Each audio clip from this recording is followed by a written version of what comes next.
Hi there, I'm Conrad Vlok from Strandveld Wines, and today we at the end of our journey with lesson number 6 in our food and wine pairing course.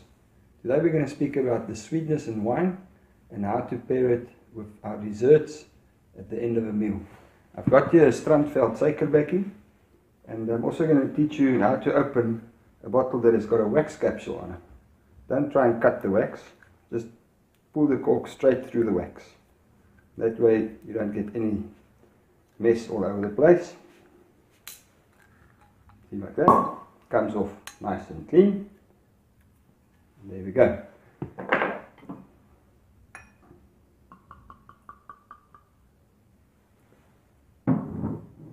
Before we carry on, I'd just like to tell you a little bit more about the art of pairing wine with food, especially a sweet dessert wine like the Strandveld suikerbekkie. This wine is made from Sauvignon Blanc grapes that we left on the vines to become very ripe, almost like raisins with a little bit of botrytis, and it was left in the barrels to ferment on its own wild yeast for almost 2 years before we bottled it. So this is a real special wine, and it pairs very well with desserts. And it's got a bit of a taste of what we call like a marmalade, a lemon skin. If you have a bit of marmalade, that lemon rind sweetness.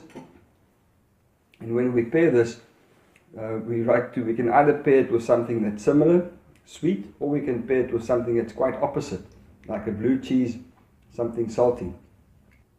We're now going to hand over to Sam, who's going to pair our Strandveld suikerbekkie with a passion fruit creme brulee, and I really look forward to the matching of these two components. Over to Sam.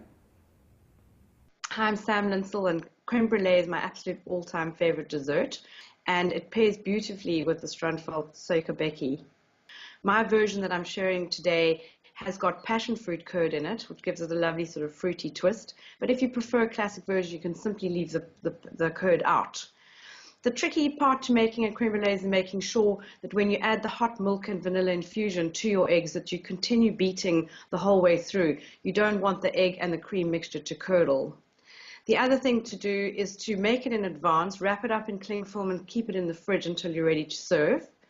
You would then put your sugar layer on top, blow torch it, or put it under an extremely hot grill to ensure that you've got a lovely crispy topping.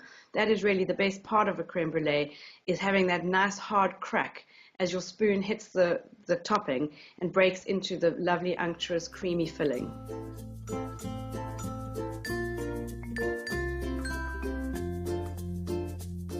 I hope you enjoy your dessert and that you follow the recipe from Sam. I think you will experience the pairing. There's a slightly saltiness with the sweetness of our Strandveld suikerbekkie, which also comes from our proximity to the ocean, and I think it would have paired quite well with the creme brulee. That gives quite an interesting twang. Please send us your comments and some pictures and share it with us on Twitter or Facebook. And remember, if you can't find a bottle of suikerbekkie, it's only available from the farm. So please just go onto our website at strandveld.co.za and order some. I'd just like to thank everybody for sharing our discovery of pairing food and wine. And I would like to hear from you about your experiences and your own discoveries that you've made on how to pair the favorite component wine with your favorite food and in your house with your friends. And I'd like to chat to you later. Bye bye.